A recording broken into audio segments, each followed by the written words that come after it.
Okay, so we're on the other side of this time hop. Chris has been running kingdom turns feverishly into the night and has been, I thought, has made an excellent decision to do a manual expansion instead of a hand wave expansion. We have read the Kingdom in the Background for part 5, and we are going to take some steps to match the kingdom to that. We are using the patch from, who are they, Chris? What are their names, these people? V and K. They've got full usernames, but username handles. But it's V and K. And I talk to K from time to time on Discord. His name is Karen Shara, and he's a cool guy. And he and his friend have worked out an excellent patch. Chris, you've been really the one delving into these rules. Have you enjoyed them or not? Or do you think that they're a good patch? I think it's a pretty good patch just because it changes the way you gain XP. Gaining, building, doing things actually gives you XP that's meaningful rather than, one at a time. If we were to manually do the kingdom turns to get the kingdom to like level 5 or midway to level 6, how many kingdom turns do you think that would take under this patch? Under this patch, I'd say probably 30-ish turns, and right now I'm on turn 16. About to hit level 4. What I've heard is that sometimes with Kingdom... Oh, by the way, everybody, welcome back to the Zero Check Podcast, episode 123, blah, blah, blah. Hey, what I've heard is that a lot of kingdoms will cap out in XP, and it becomes the player level that really caps the kingdom, because you could develop so much kingdom experience over time that the kingdom but the kingdom can never be higher than the average level of the PCs. You know what I'm saying? Right. So I wonder if, because part 5 of the module has you guys in the background, in that little background sidebar. Part 5 of the module has you guys with like 70 hexes. Well, okay. I mean, it sounds like 30 turns, we're not going to have 70 hexes and 30 more turns, It can get close just because you can double the hex acquisition after kingdom level 4. Oh, right. I forgot about that. Huh. Can you tell us a little bit about what's been going on in the kingdom? You've run about 15 turns so far. Is that true? Yeah. So we've expanded up to 13 hexes. We've fully incorporated the Snickerdoodle Who's a Whatsits as a settlement. We've also officially founded Critower as a settlement. We've got houses all across there. We've got a town hall with the Snickerdoodles. They've got that general store. Fort Trand now has a pier, so you get a little bonus to your boating skill when you go fishing. We've got a dive bar, tavern. We've got an inn. So all the kind of the low-level basic buildings starting to build up in Fort Trand. Fort Trand is also ascended from a village to a town. Snickerdoodle has also gone from a village to a town. And Critower is brand new, still at a village. We've built roads all over the place. We've built bridges. It's looking good. And I've been taking some screenshot pictures of the kingdom, and I can post those in the Discord. Yeah, I'm actually following along on your all of your posts in the Officer Kingdom Turns page that we have here. So it's kind of cool to see all the things that you're talking about. Yeah, mostly successes. Had a couple failures, couple crit failures. The kingdom does have a little bit of ruin, a little bit of crime, a little bit of corruption, but that's kind of what happens with kingdoms, right? That's what happens. Any town is going to have a little something going on. I've done some activities to reduce those. Not always successful, and it kind of puts a cooldown on those activities when you fail them. So you can't just do them over and over and over again to get rid of all your ruin. So kind of carrying a little bit of ruin, but I don't think it's a problem yet. I have a proposal. A fight needs a GM to control the bad guys, right? And, exploration mode needs a GM to control the environment. But I don't know that kingdom turns really need a game master. Right? Because it's sort of like playing Gloomhaven almost, where it all just happens procedurally, right? Yeah. Aside from choosing, or I think there's the events at the end. With that flat DC, I think it's 15 or 16. If an event doesn't happen, the DC goes down each successive kingdom turn. Right. So there is that. I don't know how that plays into it. I'm sure there are specific events that may happen or could trigger. Well, that's true. There are times when I need to trigger certain events, and I don't think this is much of a spoiler, but having read part 5 of the module, it's important, I think, that the kingdom be legit and up and running, because there's going to be stuff that happens at the kingdom level that you guys are going to have to deal with. And the decisions that you guys make and the way that you build your kingdom, what you're good at dealing with, what you're not good at dealing with, I think will matter to the challenges of this book. Well, cool. Okay. So I think you're going to keep running some of these turns and stuff. And in the meantime, I want to talk through what the last 5 years have been like for the characters, for the players. I want to talk a little bit about Mitch, and I want to talk about Og, and I want to talk about your efforts to research Briar. We left last episode with the promo summoning Kritala. And Kritala is like the sword, man, the sword. Have there been a lot of efforts to research? Yeah, I think Mitch can definitely recognize the bookhound in Og. So I kind of picture over the last 5 years, and like maybe like we look at a kind of a cut to like maybe 4 years into the 5-year hop, and it's Mitch and Og sitting in this just cluttered study, surrounded by books and empty bottles, and having like probably the 13th argument over some minute point about weapon lore in a book, just like, so they've been at this for like years of like just scouring books, studying swords of different types, like just really like every angle, trying to figure this thing out. And as a player, it kind of occurred to me, knowing things about Og that Mitch might not, but like the connection with Sugarfoot and Thirst, that kind of intrigues me as a player. Like maybe Sugarfoot would be a good resource to kind of investigate a bladed weapon. But if Mitch doesn't know anything about Sugarfoot, like he obviously couldn't bring that up, but I'm wondering if like Og would, connect that. I had kind of wondered the same thing, like if Og wouldn't have gone with hey, I've got this one magic weapon that was, and now I'm being told about this other one, and what can, right. I think he would at least explore that as an option. If assuming he sees Sugarfoot over the next, he doesn't know how to summon her or anything, so it's kind of at her leisure. But yeah, if she showed up, I think he'd be like, oh, hey, while you're here, There are 1 or 2 opportunities to converse with Sugarfoot over the intervening 5 years. Sugarfoot tends to appear in times of strife and trouble for Og. But Sugarfoot also has the ability to appear when Og gets low. And I wonder how Og did during this break. I mean, he's not doing a lot of adventuring. He's doing a lot of paperwork. He's doing a lot of research. And I wonder if the bleaching, could be happening with him. I had one, like, I think he probably dove headfirst into this, and it's a new obsession, and let's learn about these. And probably, at some point, it's like there's nothing new to learn. And then if we don't get out and just look for these things. So, yeah, he's probably, at least, if he's not there, he's certainly getting close to where, like, this isn't interesting anymore. I need something new to learn about. So he's probably close to his limit. And I'm thinking back to that intro paragraph that we did for Og Julianus and Tomden, and you were lying down, dying in a library, having read everything that was in there. And that's when Sugarfoot came to you and sent you to Candlemere. Yeah. And, and we're going to get to everybody else here, but maybe we focus first in on Og.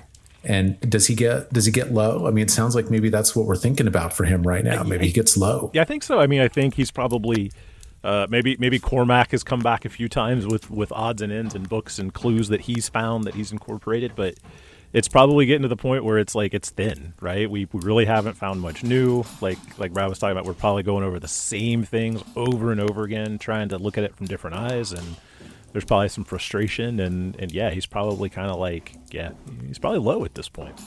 It's in the middle of the night. You're in your candlelit room in the keep, and you're lying down maybe on your bed, and there's a chair next to your bed that's on the other side of like the bedside table. And you roll over and you look into the candlelight, and beyond the candle sits Sugarfoot in a simple wooden chair with her legs sort of crossed and her foot bobbing, reading a magazine, flipping through, looking at me like I'm annoying her. Well, you know what she's doing is she's flipping through one of the books that you brought to your room with you. Okay. About swords and stuff, and she looks over at you and she goes, she's chuckling about the misinformation that was found in this one. Yeah. And she says, I know what you're looking for. I know it well. It's a very important blade. The whole point is that it moves. It moves every time it's placed. It gets placed around in certain places, and then it gets moved around again. It gets moved. Do you understand what I'm saying, Og? It moves. It's never in the same place for long. So if we look at where we put it, it won't be there. I suppose that's not... What? The trick is to figure out who's placing it and why. And who's it being hidden from? It's not being hidden from you. It's being hidden from somebody else. That's the trick. The trick is to figure out that. So if I'm you, Og, I'm looking for who's doing the hiding. I'm not looking for the hiding place. All right, I think that inspires him. And he probably jumps out of bed right then and there and decides to go. He's like, thanks, Sugarfoot, and heads back and is going to start thumbing through books with this new insight. Make a society check. Oh, goodness. I'm going to have to roll. Oh. An important During society this- check. Yeah, during this feverish night. All right. Let's see. Ooh, natural 16. Total of 27. There's a legend of a woman in the first world who was punished for her hubris. And part of that punishment meant that a piece of her soul was severed off, and that soul was crafted into a blade. And that blade was said to be the only thing that could kill her. This woman is doomed to roam from world to world. And in each new world she roams, the blade, the piece of her soul, is hidden in that world. And she is never permitted to find it. She desires it above all else because she knows that it could be the key to her destruction. The cruel joke is that she will never find it, yet it's always hidden just under her nose. Does the legend give a name? No. No. If we started guessing names, would you tell us if we were right? No, but the Shannon. you got it. Yes. Shit. What are the odds? Shannon, wow. Oh man, it turns out that those was it trolls? Those trolls were wiping out that village because this Shannon lady lived there, and it turns out she's the ultimate bad guy. Like the trolls were right all along.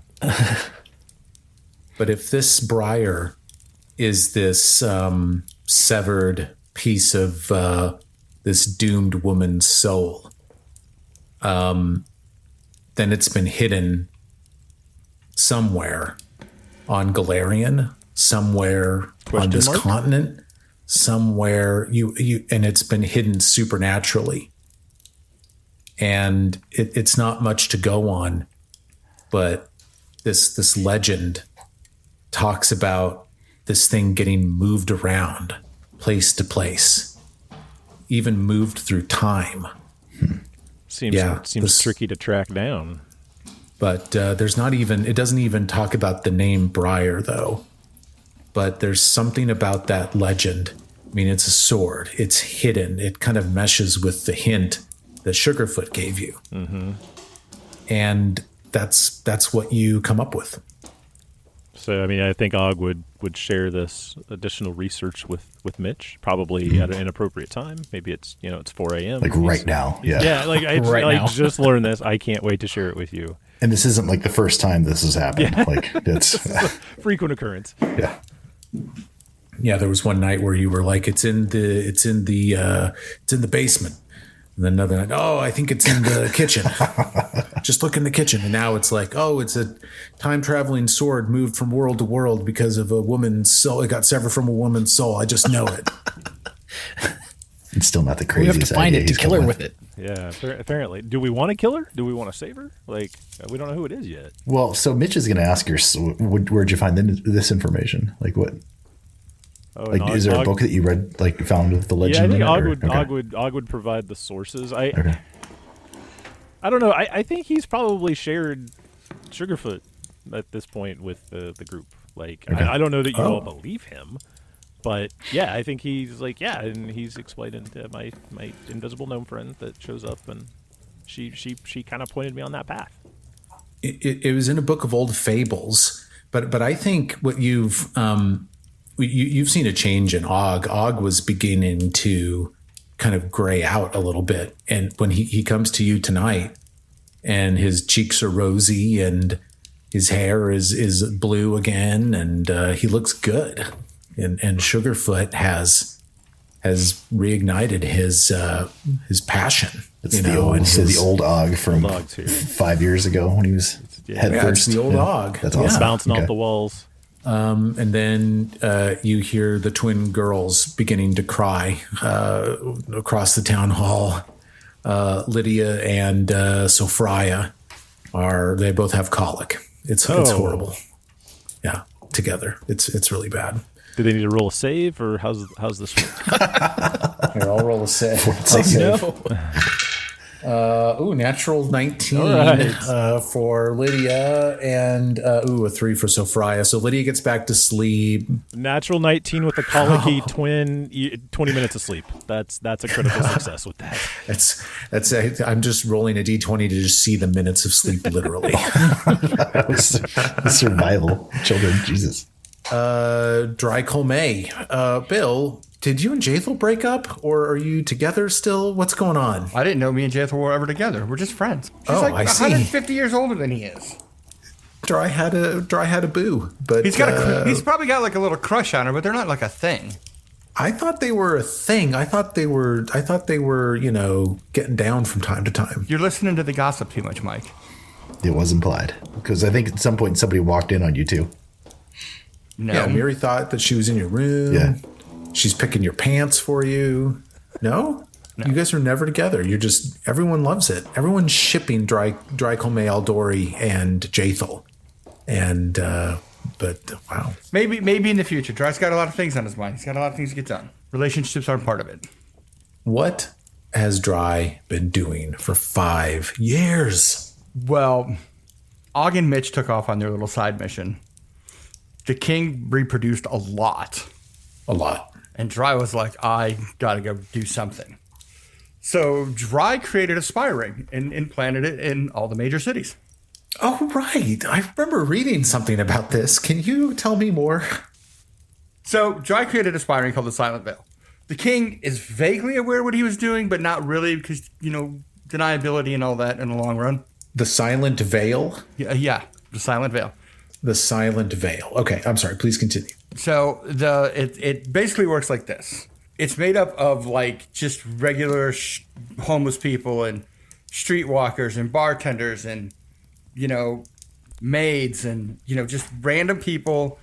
Nobody knows who the other one is. And all these people report to one person in the city, but they don't report to him in person. They do it by like sleight of hand, dead drops, stuff like that. So nobody has any idea who anybody is. And then there's one person in each city who takes all the data that they drop off. Now, they're not actively spying. They're just working, and whatever they overhear that might be interesting gets written down and dropped. So then it's the organizer in the city's job to piece it all together into something if there is anything. And then when they collect all the information, and they're always sending information up to the general.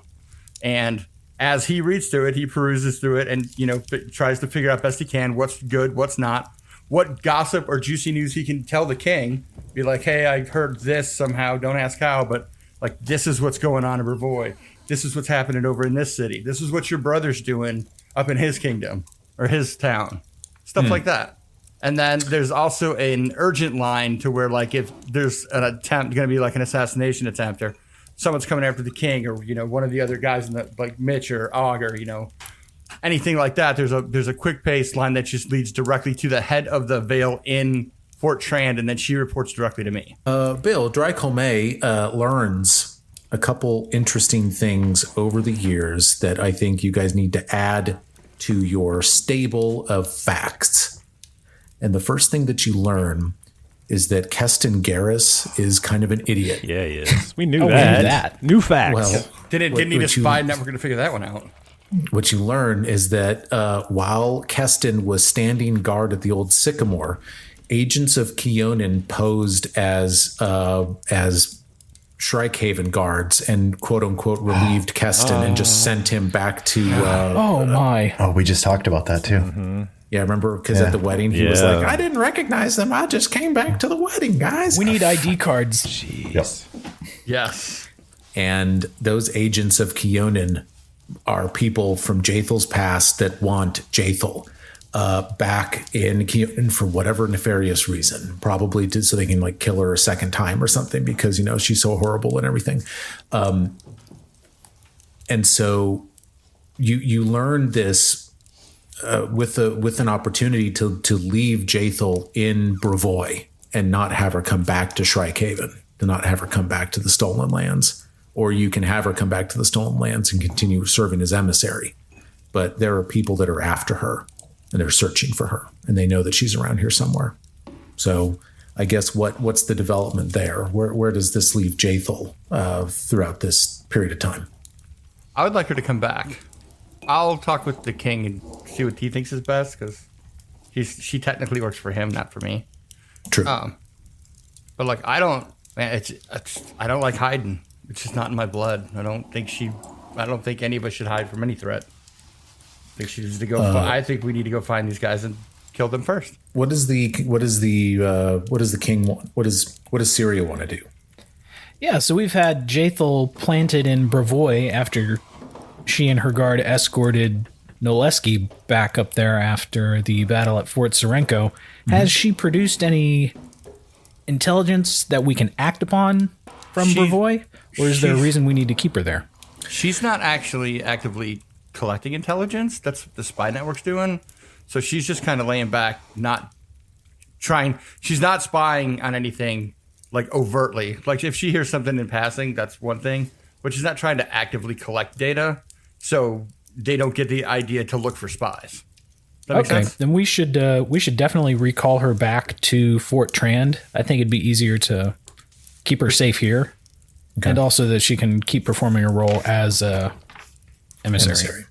As a Shrikehaven Inquisitor, in that role in Brevoy, her job was to try to determine why the Battle of Fort Serenko happened at all, whether Rundell had something to do with it, and her conclusion after months of investigation is that the Black Tears infiltrated the Brevin Guard in the manner that you thought, using that cloak of whatever it's called.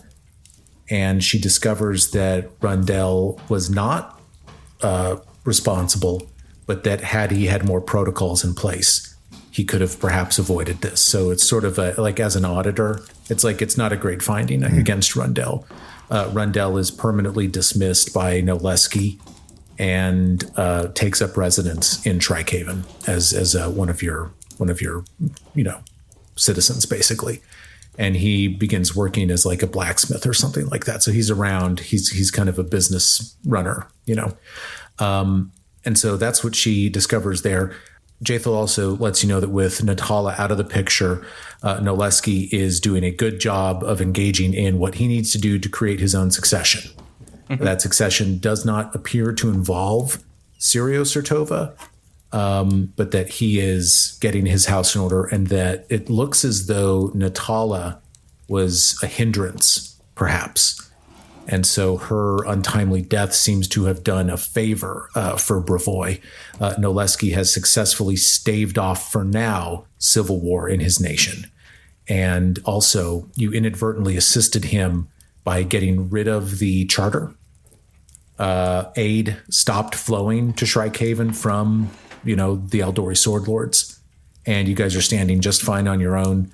And if anything, now that there's that severance there, you've brought some stability to the stolen lands, and both kingdoms have emerged in a better position from this.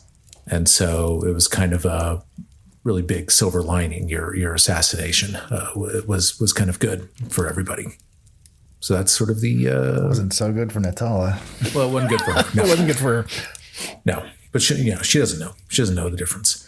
So that's kind of the update there. That's the download there. So Noleski's doing all right, but he's getting up there now. I mean, he's approaching 70 now. He's getting older, but it looks as though he's going to be all right for now. But you recall Jaethel then? Yeah, and when she mentioned, trying to line up heirs, is he naming an heir? Because last time Sirio spoke with him, he really wasn't interested in the traditional method. He seems to be making it work. He's thinking about pulling a Sirio and no royal weddings. Where's my invitation? That's what I want to know. You will be invited, but Noleski is the most eligible bachelor right now at the age of 68 or whatever.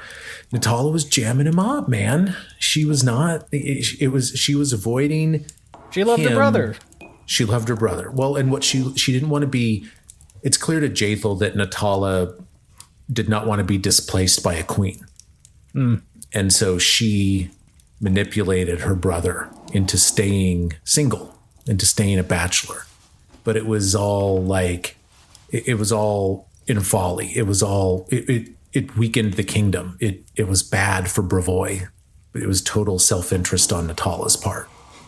But with her removed from the equation, a lot of things just snapped into place. Are there potions that increase the hardness on items? Just thinking of a marketing ploy for like a blue pill for the king. Bark skin. Bark skin. Oh, God. Because he's older, right? I mean, Bark I'm not skin saying like the and- tackle's not working. Bark skin but, and like, grease. Yeah, didn't What's he need grease for? Bill? What do you think he might need grease for?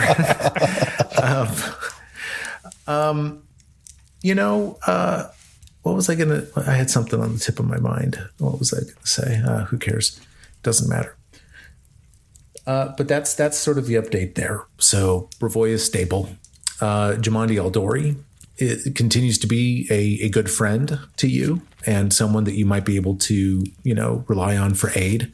But this has been politically beneficial for her too, because now she's not spending money on the charter. She's not being dragged into your shit. And again, Brevoy is stable and profitable. So that's a good update. She's happy.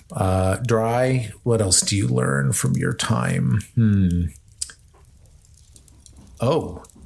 Dry, you learn that the Iron Wraiths, who you were at the Aldori Manor with in episode 1. Remember, they were kind of like the Chads. Yep.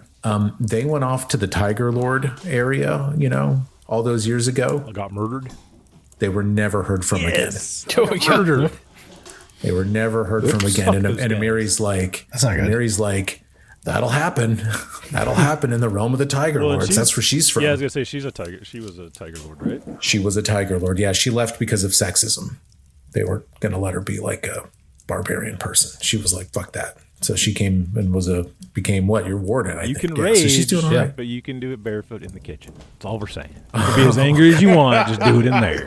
Just while you're making a sandwich. Yeah. Jesus. Horrifying. Yeah. So that's why she left the Tiger Lords, because that's not the right way to be. Listeners, No. that's an example of what you don't want to be. That's the way is what they we're acted, doing. and that's why she left. And she was. That's right why to she do left. it. And she was right to do it. Right.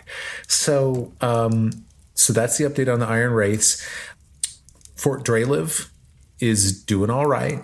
They have come to encompass the entire area in the Stolen Lands map marked Draliv. I think you can see it's about 10 or 12 hexes. You can see that Draliv has the Tiger Lords to the north and the Hooktongue Slough to the east. The Hooktongue is a marshy area with dangerous creatures. You're surprised that Draliv and his people made it through the Hooktongue. You think they must have sailed through that lake to get through. But you and Hannes Draliv's states are sort of cut off from each other by the Hooktongue Slough. So that's the deal with Fort Draliv. Mitchell, you've not heard much from your father. You know that he's well. You know that he lives. But it's hard. It's hard to even get communication back and forth between you and Fort Draliv. How old is Mitch's dad? Mitch is like 100. Mitch isn't that old. His dad's like in his late 60s. Yeah, Chuck Groney. He's probably going to be in late 60s. Mitch is pushing 40 at this point, I think, right? We'll get with the time hop, he's in his early 40s. Yeah. Boy, oh, God, just like me. Well, it's funny, because like when we created our characters, I was like, you know what? I'll have the young guy. I'll have him be 35. And then everyone else is like, I'm 19. I'm like, oh, fucking idiot. God damn it. You're the old one again.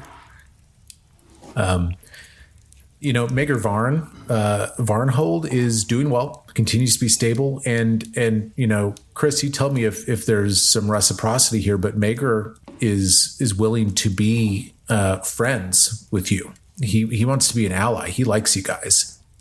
He wants to trade, and he wants open borders. He wants non-aggression. He wants to be close. And Maegor thinks that Hannes Draliv's kind of a jerk. He doesn't like him. So that's the vibe there. Yeah, and I think we can play that out in kingdom turns by establishing diplomatic relations, establishing trade agreements. Oh yeah. Do you happen to have a negotiation DC for them? It's low. It's like 12 or 15. Oh wow. It's very low. It's lower than it was with Restov. It's just that at the time we were starting to do this, Maegor wasn't quite spun up yet. But it's a nominal DC for you guys at this point.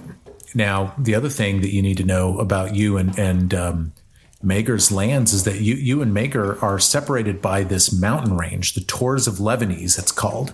And the Tors of Levanese, that's a zone that, well, I'll just give it to you in game terms. That's a level 15 zone. And it is it is full of dangerous creatures. Nobody goes there. Okay. And so if you look at the terrain of the map, really the only way for you to get to Varnhold is really through Brevoy. Or maybe you can kind of cut south of Navakta's Crossing and stay in the Rossland hinterlands to get over to Varnhold. Now, if you zoom in, it looks like there's a pass in between. There's like a little mountain pass where the river runs through the mountains, but like just east of Varnhold or just west of Varnhold. Yeah, there is a pass there, but it is full of it's terrifying. Yeah, there's creatures there that are, but you're right, it's traversable. It's still rough going. It's still a mountain region, but that's the way that I would do it if I were you guys. But you can also go around. So they're at level 15 in that zone, and over 5 years, so another 25 years will maybe be ready to go. Possibly. Mitch will be in his early 90s before we get there. We're actually, I would imagine we're probably like level 5 now from not doing anything for 5 years. We lost a level. We probably did go backwards. Drycolme, Yep. Candlemere Island has been quiet as a church. Nothing has happened there. You have a garrison of soldiers there. There's the occasional will-o-wisp, but otherwise not a peep from Candlemere Island. We should make it The signs are working. Too the quiet. King's Vacation Island. Temple of the Elk, you've got a garrison of soldiers there. Not a peep from the Temple of the Elk. It has been quiet. A little too quiet. What about if Jod Harguthus? and Tristan? Are they still kicking around out there, like surveying? Like, what are they doing? Jod and Tristan live amongst the soldiers, and Tristan is sort of kind of almost a celebrity is not the right word, but he's sort of an oddity there. Kind of a mascot. Yeah, they just kind of let him wander. Like he does his Kind of thing. adopted, right, by everybody type deal. Yeah. Yeah, okay. He's like the team. He's like the water boy, for the team. No, he's not. That understates his role. Look, he defends Temple of the Elk from the wildlife and stuff, and he, he seems to be there doing his thing. Jod is there. They're both watchers over the Temple of the Elk, along with the 20 or so soldiers that live there. So it's kind of a base. There hasn't been this refurbishing of the temple. At least I don't think so, unless you guys tell me that there has been. Sure, there's been. No, if anything, I think Mitch made a trip out there to see where his mom died, and there could be something once we eventually claim that hex and rebuild the ruins, or if Temple of the Elk includes a building when if we settle there. It does. You get a free temple if you create a settlement there. Mitch, sure. At one point you do go to Temple of the Elk. You rappel down that pit into the pitch darkness. Who's with you for this, or is this something that he does alone? I think he'd go alone. I mean, there's soldiers and stuff around, so he's not by himself. But you go. You rappel down. You see the face of the cave-in, and as you look upon it with a flashlight or something, some piece of tech maybe that you have, that's just so interesting. Like you're down there with like the only flashlight in the Stolen Lands, right? He's got his gecko pads on his hands. Yeah, he's all decked out. You place your hand on the rubble. Make an Arcana check. That is going to be a 22.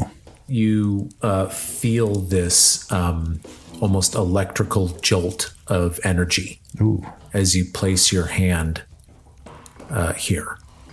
And your mind is filled with imagery associated with the heroics of your mother. And as we've established really throughout this campaign, Mitch is kind of susceptible to these visions.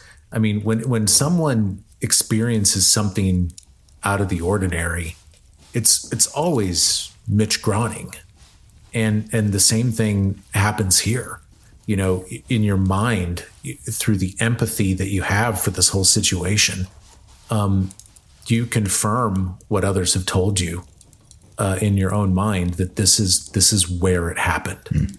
You know that your mother gave her life to save these lands, and it must feel, you tell me how it feels that now you, her son, are now settling these lands. It's only possible because of her sacrifice, and you know that now. Yeah, I mean, there's pride. Like, he's finishing the mission that she started, kind of deal, and like just kind of a reflection on like how he. Well, I know, like episode 1, like we knew that his dad was coming out here to find his mom. Like that was the suspicion, and like the fact that kind of full circle, like I found her, and he would definitely try to get. He at some points he does want to plan a trip out to Fort Drelev and just kind of catch his dad up on all this stuff. Wow. You can make it. You'd have to go across. I don't know if you're looking at the map of the Stolen Lands. You'd have to go across that river, that lake. I mean, it's dangerous. I think if there were ever like a trade or like any kind of mission that Syrio was like sending out, or if we were like doing some sort of I don't know, he would just tag along. Okay. I wouldn't like make a solo trip. I think that sounds kind of wasteful. Right. Especially because you're the chief engineer for this I'm kingdom. busy. Oh, yeah, he's a busy dude. Yeah. Well, we can talk about that. Okay. So that's kind of, I think everybody. I want to talk now about the king. And go ahead. I was about to say, except for Syrio. You skipped Chris. Of course I did. Okay, let's move to Syrio. Now, Syrio, you've been reproducing, which is, again, that 4 on the D4 +1, how cool. I really enjoyed that. And you have a spouse, and, you may not be in love with this person, but that it is in my mind, it is a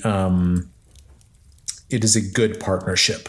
Is that your vision for this as well? Yeah, like it's not an arranged marriage. It's more of a really more of a partnership than like a marriage for love, which is almost more traditional. Is there a sharing of ruler duties between you two at this point, or is it that she's a close advisor? It's in an advisory role, and think of like in the United States, the first lady, the kind of stuff that she does. Yep. Aside from taking care of 5 kids, not really the day-to-day handling of stuff, maybe an hour a day with all kids at the same time, because each one has their own nanny and their own nursery and all that stuff. Yeah, right. Holding court, taking care of that stuff. A couple updates on family. Syrio's dad, Furio, is getting up there. He's 73. Whoa. He's not doing so well. He has to have like live-in help to take care of him every day. And the 2 brothers are in Varnhold, really building up the business. I see. That they came from. Right. What was the business that they were in? So the family business was from Syrio's mom's side. They were in the tailoring business. Oh, very nice. And what's the name of the business? Is it just Corsanova's silk stockings? Oh my gosh! So they kind of had a little niche specialty there with basically undergarments. Wow! But they're trying to branch off into shoes and hats. Okay, shoes and hats and little teddies. Very nice. I love it. Yes, that business is booming in Varnhold. Varnhold is a great place to be a retailer, to be a craftsman. They are there. Does Furio come to Fort Trand? He does not. He is unable to travel. Oh, I see. Okay, he is not quite bedridden, but he doesn't leave the house. Oh, I see. Okay. Aside from that, Syrio is just holding court day to day, and then the one project he's working on is the ring that we found at the back of the giant owlbear, the one that could control animals and stuff. Oh, right. What was that He called? is working with local artisans in Fort Trand to try to not reverse engineer it, but deconstruct it without destroying it. Syria wants that green hair. Oh, to take the green hair out of the ring. This can be accomplished. I mean, Mitchell could do it with given enough time. But It's just also, that Syria sees how much he's stacked on his plate and actually building things in the various settlements. He doesn't want to, add another thing. well, and I think maybe the green hair stuff, a lot of people aren't aware. You're the one that's aware of that, right? And maybe Mitch doesn't even know about that. That's another reason I kind of wanted to not outsource it, but use other craftsmen. Third parties. It is doable. It is done.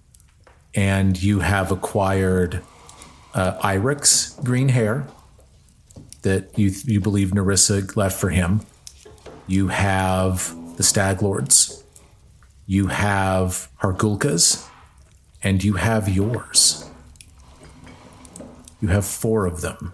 Mechanics wise, what does that do to the ring? Does it do anything? It's probably destroyed. It is gone. So you tell me if that's what you want. The Ring of Bestial Friendship, I think it's called. We have dry for a bestial friendship. Ring of Bestial Friendship, item level 9, worth 600 gold pieces. We disenchanted it. We sharded that. We have a gold mine. I'll tell you what. I'll give you 150 gold of raw materials for it. I'll give you a quarter instead of half. Because normally when you sell these things off, you get half. I'll give you a quarter. I thought to myself it would take about 10 minutes to do an update. Here we are, some 40-something minutes in. Right.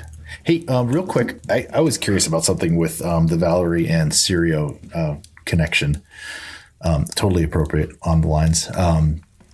Because the last interaction we had with Valerie, the big one, was when she was questioning your choices. I think, what was it like about being a werewolf and hiding it from people? Yeah. Yeah, and she walked out and was dismissed. But so when she came back for when we had the battle at the bridge, right. There was not really a bonding thing going on there, but she definitely saved Cyria's life and Sure. kept him safe. So, but like if there was alignment, she'd like lawful good, right?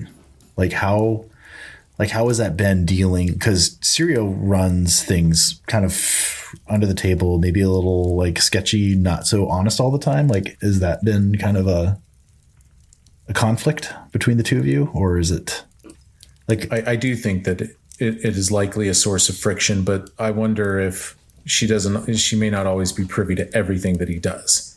Right. With the wolfsbane tincture, she's comfortable with the werewolf stuff, and even thinks that it's kind of rad that the boys have this and require it as well. And boy, was that an interesting morning one time of the first full moon with the infant Syrio Jr., who turns into a baby werewolf. Boy, was that a day. But yes, I do think that there is a push and a pull there. Okay, so that happens to the. I had made a note here that no transformations had happened yet, but that has happened. Oh, I think so. I think that's hilarious. I think a toddler werewolf would be fucking hilarious to try to have to deal with. Terrifying. Oh, it is awesome. Oh my God. It is so good. I mean, Yeah, let me backspace that out of the. It's like a pissed off puppy. Yeah. Yeah, and you dose them with the wolfsbane tincture, and Little spray bottle.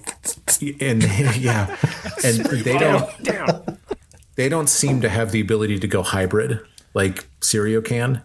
So the way that what the tincture does is it just stops, Suppresses the it. symptoms altogether. Now you think that if when they become older and are more self-aware, maybe when they're 8, 9, 10 years old, that they may be able to go hybrid like you. Who knows what puberty does on a werewolf? And it's going to get weird and you're gonna gross and find awkward, out. though. If only there was a movie. They're going to Teen Wolf. smell so fucking bad. Oh, my God. Your daughter, Sia, is thoughtful, by the way. She reads voraciously. She takes after her mother so much, but that she has Syrio's way with people, though. And she is an interesting The girl. diplomatic, people-pleasing type, or the manipulative, deceptive type? I think she can flip it on and off. Does she have yeah, a there list we go. already? That nanny's on my list. That's my goddaughter. Yeah. Like you could get Sia to do the Pearl skit from Funny or Die, 15 years ago, Will Ferrell, Pearl, where's my money? Do you guys know what I'm talking about? Is it just me? No that knows fucking about clue. this? Sorry. Oh my God. After this session, go onto the internet, go onto YouTube, look up Funny or Die Pearl. All right. And it's Will Ferrell with his real life daughter. And she's like asking him for the rent money. And they're getting her to say all sorts of horrible things to her father. And Will Ferrell's like, "You're so cruel, Pearl. You're so cruel." And she goes, "I just need another beer," or something. The little girl says, it's awesome. I don't need to watch it now. explaining Thanks, terribly. Mike. Well, you do, because I'm not explaining it very well, but it is fantastic. Oh my God, a 5-year time hop. Wow, this took a long time. We were thinking about hitting the Selin Hills today. You guys want to get the dust off, hit the road? We getting into the upgraded steam trolley. Yes, Brad, want yes. to take us through? Mitch has decided to. I don't think he's going to scrap the whip. I think he's going to kind of maybe donate it to Hareem for the school. Making a school bus. Yeah. Well, I Yeah, mean, he's got a lot of kids to cart around. He needs a minivan. Like, that's a legit use for him. Yeah. Right. Oh my God. And he has constructed a mobile inn. What? A mobile inn. Mobile inn. And I'll read kind of the higher points of this. So the sizes, it says it's 20 feet long, 20 feet wide, 13 feet high. I'm going to keep those dimensions. I'm going to say it is 40 feet long and 10 feet wide. Just kind of like, so bus length, like it's super long bus. It's a bus. Yeah. A crew with 1 pilot and 3 passengers. So kind of perfect for us. But you can strip out the beds and the tables and you can fit more people in it. But Does it have a foosball table? Yeah, I mean, speed's gone up a little bit. Collision damage is about the same. Just yeah. That's a surprise because I feel like when it's a bus, like that would Thing's be a train. We started off with a 2-story double wide, and now we're Right. on a huge train. And it's Yeah. awesome. Okay, so what's this thing called? Mobile Inn? That's the technical term for it, but I am up for some name suggestions. Oh, God. Oh my God. The Mobile Inn is the next step up from an armored carriage, bringing Yes. the limited comforts of a simple and cramped inn stay to make long distance journeys more bearable for wealthy travelers. Which, I mean, That's us. We got a gold mine. Essentially a tiny, I'm just going to keep reading this. I just fucking love this stuff. Essentially a tiny inn on wheels powered by alchemical catalysts and a steam engine. The vehicle is equipped with a stove, a storage cupboard, a wash basin, a table, 2 benches, and a compact sleeping loft large enough to accommodate 4. Oh my God. The old Shrikehaven schooner making its way through the the wilderness. schooner. I love it. Collision 5D10. I cannot wait to hit something with that. God, do you remember we did that vehicle combat back in the 20s, I think? You Yeah. and fucking Knock Knock. Knock Knock. Yep. Yeah. Some Stag Lord bandits. That's what Yep. it was. You guys went to town on some Stag Lord bandits. Oh man. Oh God. I want to talk about Knock Knock real quick. Knock Knock's been getting weird. Knock Knock has come around to the decision that he is the reincarnated hero of lore for Lamashtu worshippers, and he very much wants to be like a Lamashtu influencer. Like he wants to realize his potential as a champion, not like a class champion, but like a champion icon of Lamashtu. Didn't we turn him? Well, yeah, but it's been 5 years, so he's not Slipping back in. Something happened actually to him. Okay. Something happened. He had a vision. And what you know about Knock Knock is that he's on the lookout for a certain sign. And if he feels the sign, if he gets the word from Lamashtu, you know that his ass is out of here. And he's asked you, Mitch, he says, if it happens, will you help me? Will you come with me to be a hero? No, and you're supposed to be driving the bus.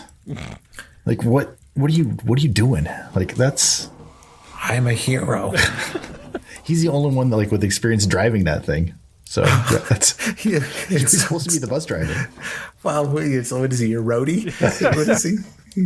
He goes, I love to drive the bus. I want to hit something with the bus. There you go. It's perfect. But I'm a hero. You I have don't to know, know man. I'm meant for more than this, even though I do love the bus. I don't know, man. That doesn't sound like a wise life choice. I call this bus the knock block.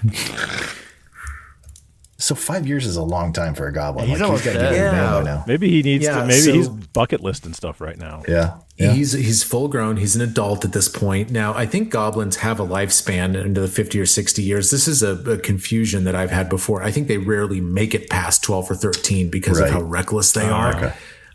But so Knock Knock is among goblins. He's old, but he's not even quite middle aged yet. Gotcha. Not for Yeah, lack of I trying. thought I thought they had really short lifespans. Yeah, I think it's more like how, human life expectancy a couple hundred years ago kind of situation, where it's like if you made it past a certain age, you could get quite old. And that's Knock Knock. Makes sense. Oh my God. This has just been exhausting. It's a lot to catch up on. This is a lot to catch up on. Whose idea was a 5-year time hop? It's Whose 5 idea years. It's 5 years. Syria, you have children. I just can't get over it. You've got 5 kids. You get to see them an hour a day all together. It's exhausting. Yep, it's scheduled too. It's not like actually kind of a bad parent, really. Yeah, he might not be the best because it's like when you see 5 children for 1 hour a day, it's like 5 hours worth of effort too. I mean, you come out of that, you're exhausted, exhausted. But your kids love you. They call you Wolf Daddy. I guess I don't know. Oh, Daddy. It's a bit weird for a kid to call their dad that. Well, I don't know. They must be hearing that from Valerie.